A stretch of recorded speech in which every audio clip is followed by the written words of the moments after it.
This is Angela Gui. In 2015, Angela's father, Gui Minhai, a Swedish citizen, was working as a bookseller in Hong Kong. During a trip to Thailand, he was kidnapped by Chinese authorities and imprisoned in China without a trial.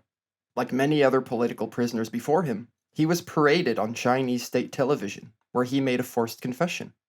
Faced with the world's second largest economy bearing down on her family, Angela did not cower in fear. Instead, she started campaigning vocally for her father's release. In 2019, Angela was contacted by the then Swedish ambassador to China, Anna Lindset. Ambassador Anna asked Angela to meet with her and several Chinese businessmen who claimed to be well connected in Beijing and promised to help have her father released. At that meeting, in a Stockholm hotel, the businessmen used flattery, bribes, and threats, all in Ambassador Anna's presence, to get Angela to stop speaking out about her father's imprisonment.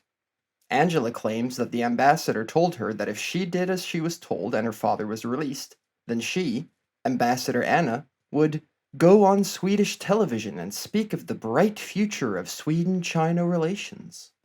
Minhai must have been an excellent parent, because when Angela was confronted by slimy businessmen and a corrupt ambassador, she went public with her experience. Ambassador Anna was fired and later criminally charged. When Penn, Sweden awarded Gui Minhai a prize, which was presented by Culture Minister Amanda Lind, China's ambassador in Stockholm, Gui Kongyu, said China would punish Sweden with trade restrictions. This is Xiao Jiang. In 1989, Xiao participated in peaceful student-led protests in Tiananmen Square, Beijing. Fearing that the protests represented a threat to their power, the CCP leadership under Deng Xiaoping ordered the military to open fire on the demonstrators. Thousands of students were murdered that day. Xiao was one of the lucky survivors. In 1997, Xiao and his wife go into exile. They eventually settle in the UK. In 2015, comrade President for Life Xi Jinping decides to visit London. Xiao, deciding to exercise his right to protest, brings two placards, one saying "End Autocracy" and the other "Democracy Now," and stands in front of Xi's motorcade as it travels through London. Xiao is then tackled and dragged off to jail by British police. Soon after, two Tibetan refugees, Sonam Choden and Jamphel Lamau, are arrested for waving a Tibetan flag near Xi's car. All three protesters subsequently had their homes raided. Xiao would later describe his experience in an interview with The Guardian. "It feels like it was when I was in China. Then, every time I was arrested, the Chinese police would search my rooms and take things. It reminded me of that." A year earlier, when Xi visited Brussels, demonstrations were forbidden and pro-Tibetan protesters were arrested. The pattern was repeated in Switzerland in 2017. Western governments are in this way allowing their police forces to assist the CCP in suppressing dissent. This is Emma Riley. Emma is a human rights lawyer who works for the UN. In 2013, she held the position of Human Rights Officer for the UN's Human Rights Council. One day, Emma received an email from the Chinese delegation. The email contained a list of names and made a demand to know whether any of the people on the list were planning on testifying against China at the UN. Emma denied the request. As per the UN Charter, UN bodies are forbidden from sharing the names of those who plan to testify about human rights abuses to any member state because of the danger they and their loved ones might face in their home countries. To Emma's shock and dismay, her boss, Eric Testanit, chief of the Human Rights Council branch, overruled her decision and handed over the names. After some digging, Emma discovered that this was something that had been going on for years, at least as far back as 2006, and is still ongoing today.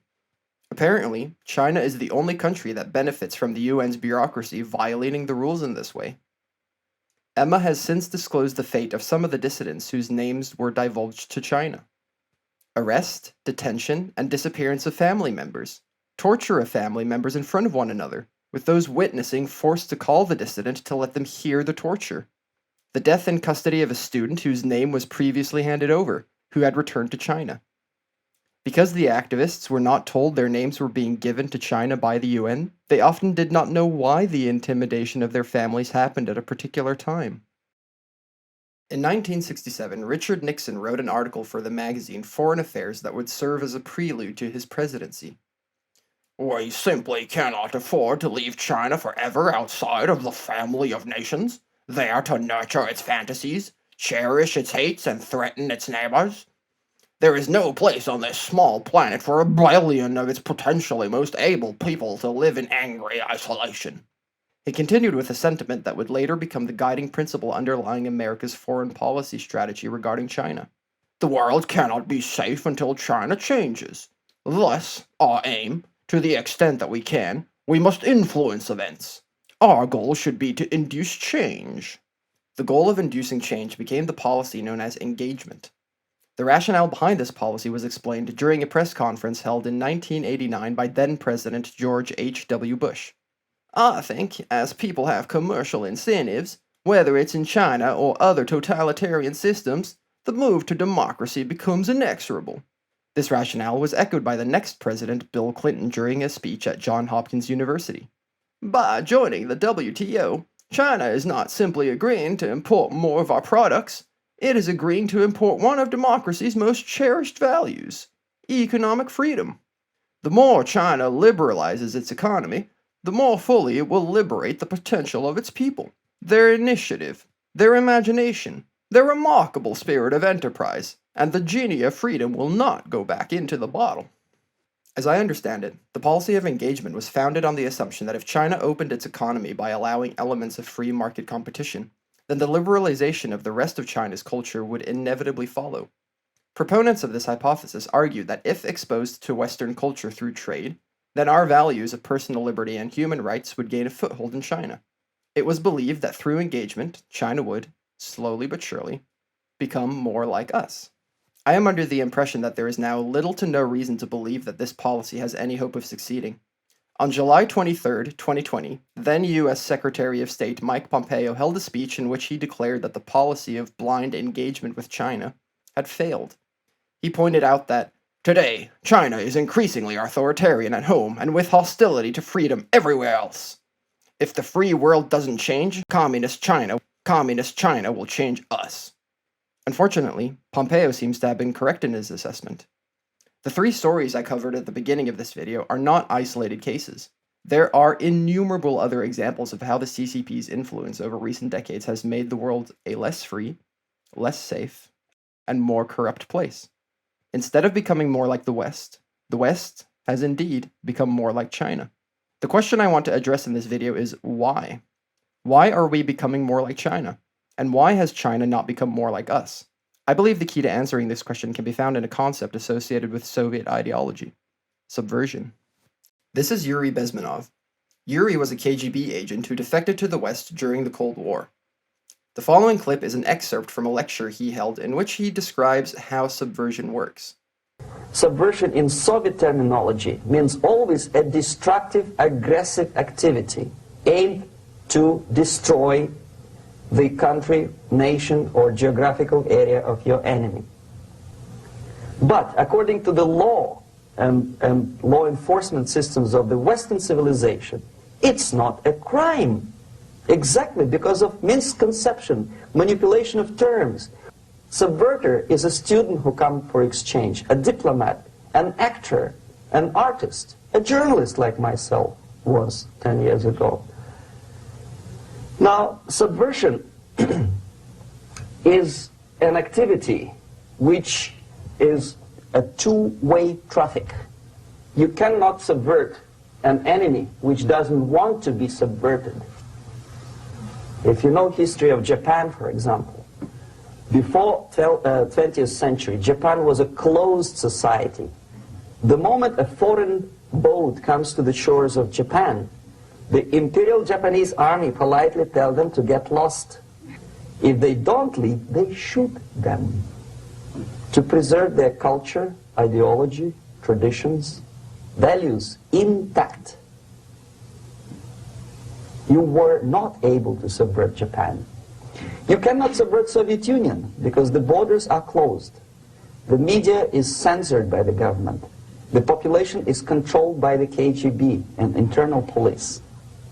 With all the beautiful glossy pictures of Time magazine and Magazine America, which is published by by the American embassy in Moscow. You cannot subvert Soviet citizens because the magazine never reaches Soviet citizens.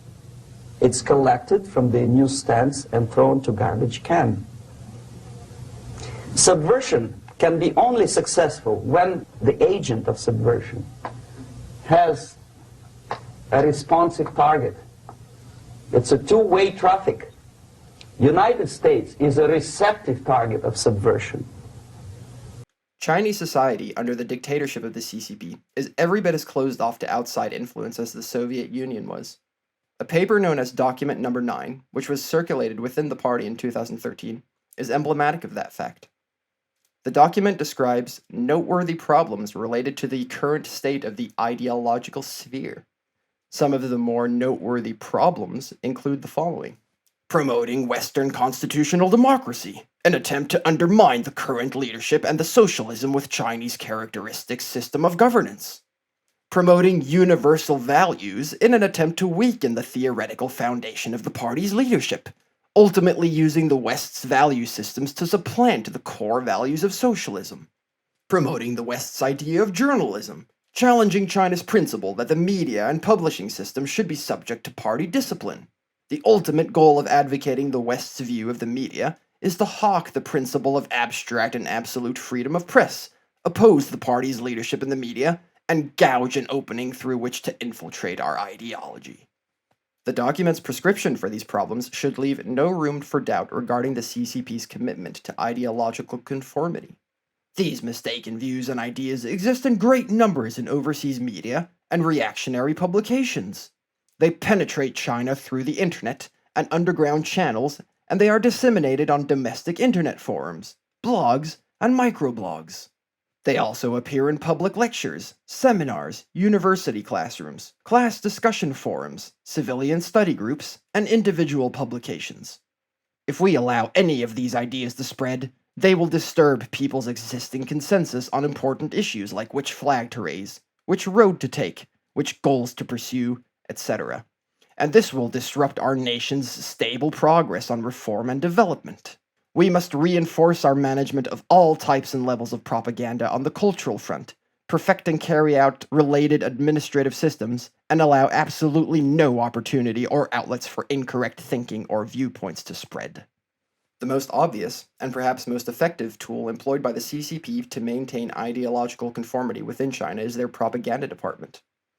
In a white paper titled Guiding Hand, Anne-Marie Brady, who is a professor and researcher at New Zealand's Department of Political Science, describes the propaganda department's function like so.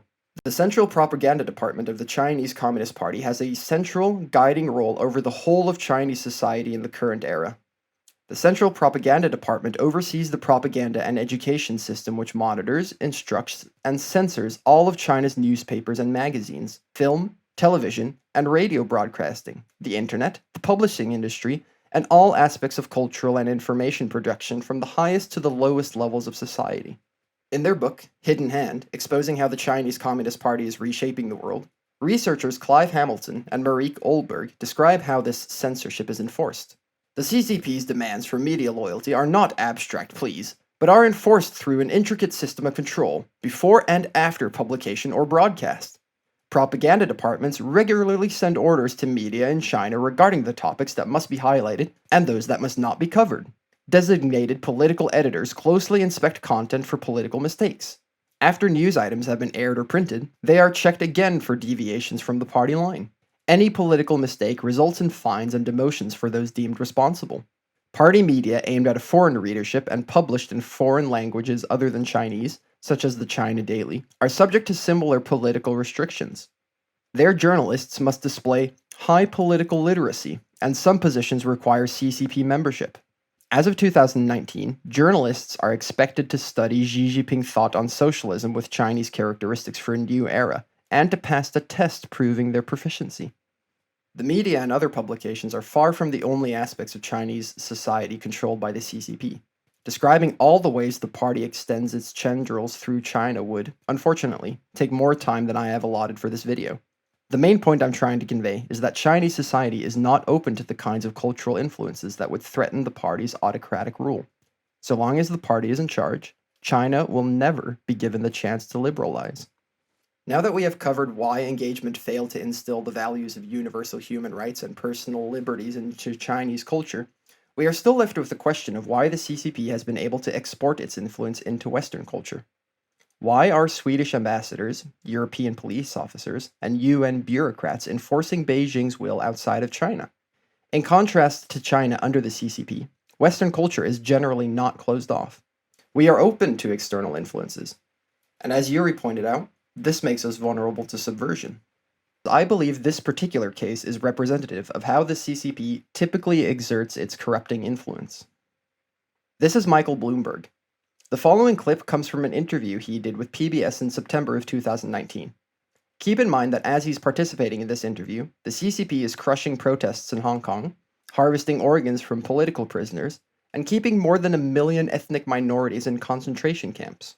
The Communist Party wants to stay in power in China, and they listen to the public. When the public says, I can't breathe the air, Xi Jinping is not a dictator. He has to satisfy his constituents, or he's not going to survive. He's not a dictator? No, he has a constituency to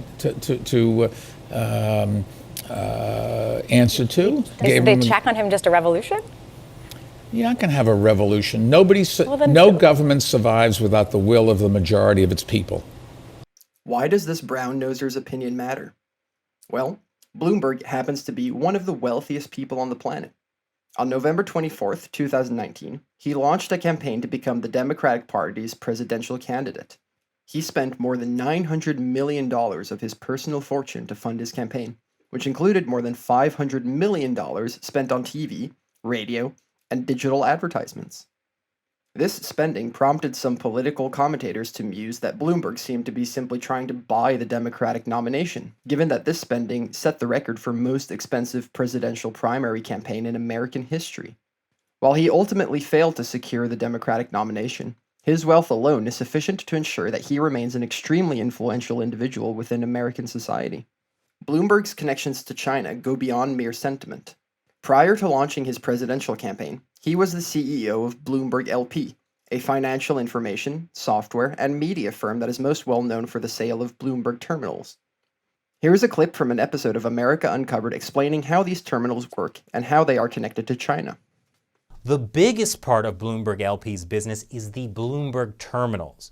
They provide financial data to professional investors. Terminals make up around 85% of Bloomberg LP's profits. There are thousands of Bloomberg terminals in China. Their expensive monthly subscriptions in China generate profit, but even more important is Bloomberg's access to Chinese data. Yes, Bloomberg's terminals around the world get real-time data from inside China's financial markets. And guess who controls access to China's financial markets? At any time, the Chinese government can shut down Bloomberg's data access. And that would affect Bloomberg LP's entire business, not just in China, but in every city, in every country where it sells terminals. So a lot of Michael Bloomberg's personal fortune relies on being in the good graces of the Chinese government. What actions might make the CCP's leadership consider expelling a company from the Chinese market? Bloomberg LP has a news division, Bloomberg Media Group. The Bloomberg Media Group in turn runs several media platforms, including Bloomberg Television, Bloomberg Radio, and the Bloomberg News website. In 2012, Bloomberg News published an expose on the wealth of Big Daddy Xi Jinping and his family. This 2013 article published by the New York Times describes what happened after that article was published. Bloomberg News infuriated the government in 2012 by publishing a series of articles on the personal wealth of the families of Chinese leaders, including the new Communist Party chief, Xi Jinping. Bloomberg's operations in China have suffered since, as new journalists have been denied residency, and the sales of its financial terminals to state enterprises has slowed. Chinese officials have said repeatedly that news coverage on the wealth and personal lives of Chinese leaders crosses a red line. Most important for the larger Bloomberg company's bottom line, financial news terminal subscriptions, which cost more than $20,000 per year and are the main revenue generator for Bloomberg, slowed for a spell in China, after officials issued orders to some Chinese companies to avoid buying subscriptions. A little more than a week later, the New York Times published a new article which revealed that a reporter working for Bloomberg News had been fired. A reporter for Bloomberg News who worked on an unpublished article about China, which employees for the company said had been killed for political reasons by top Bloomberg editors, was suspended last week by managers. The reporter, Michael Forsyth, was based in Hong Kong and has written award-winning investigative articles on China. He met with supervisors and was placed on leave, said two Bloomberg employees with knowledge of the situation, which was supposed to be private.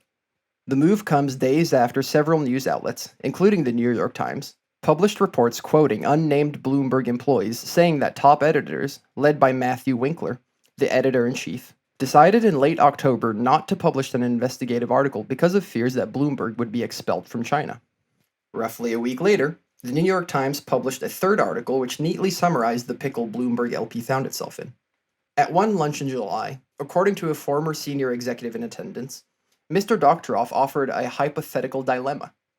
If Bloomberg were about to run an important article about China and knew for certain it would draw a retaliatory hacking attack, should the article still run? Many senior news people said reflexively that it should, but others were not so sure. If you have a $9 billion company that is about to be crippled by a news division that loses $100 million a year, shouldn't you take a breath and think about the implications of what you are doing? The former senior executive said. Following the restructuring of Bloomberg News, the sale of Bloomberg terminals was eventually allowed to resume in China. I believe this explains why Bloomberg News, as of 2019, was publishing articles that supported the CCP's perspective on the trade war with the US. These were articles with titles like, "Trump's trade war with China doesn't look like a win," and "Big reads on economics, trade war madness puts world on thin ice." How are we to interpret all of this? While the CCP works tirelessly to ensure that their control over China is never threatened, they are simultaneously working to shift the international discourse about the party, China, and China's place in the world. As Hamilton and Olberg explain in their book, this means controlling the frames, themes, and words used to talk about a certain topic, as well as the beliefs, attitudes, and sentiments embedded in language. They pursue this goal through numerous means, including strategically using foreign media to place its own content and also influence coverage in Western media through persuasion techniques, financial incentives, or threats to uncooperative outlets and foreign correspondents. Legacy media is not the only vehicle used to spread the CCP's influence in the West. Since 2009, nearly all Western social media have been blocked in China. A prominent exception is LinkedIn. The reason why LinkedIn, which has over 40 million users in China, is allowed to operate in China is because it complies with censorship demands. In December 2018, LinkedIn blocked the account of dissident Feng Shuzhu, informing him that, "While we strongly support freedom of expression, we recognized when we launched that we would need to adhere to the requirements of the Chinese government in order to operate in China." Our two authors go on to explain that, despite this domestic ban, all of China's media targeted at foreigners, such as Xinhua and the Global Times, have a vigorous presence on social media, on Facebook, Twitter, and YouTube. On these platforms, CCP media offer content in many languages, some targeted at specific countries, though the most important languages are English and Chinese. This is yet another example of an avenue that the CCP has closed off in China to block Western influence, while simultaneously using it to export their own narratives. Is it really that surprising, then, that the world is slowly becoming more like China rather than the other way around? The longer this status quo is maintained, the more power the CCP will accumulate. Eventually, this will lead to the entire world falling to the party's tyranny. We owe it not only to heroes like Angela, Xiao, and Emma, but also to our children and grandchildren to prevent that from happening.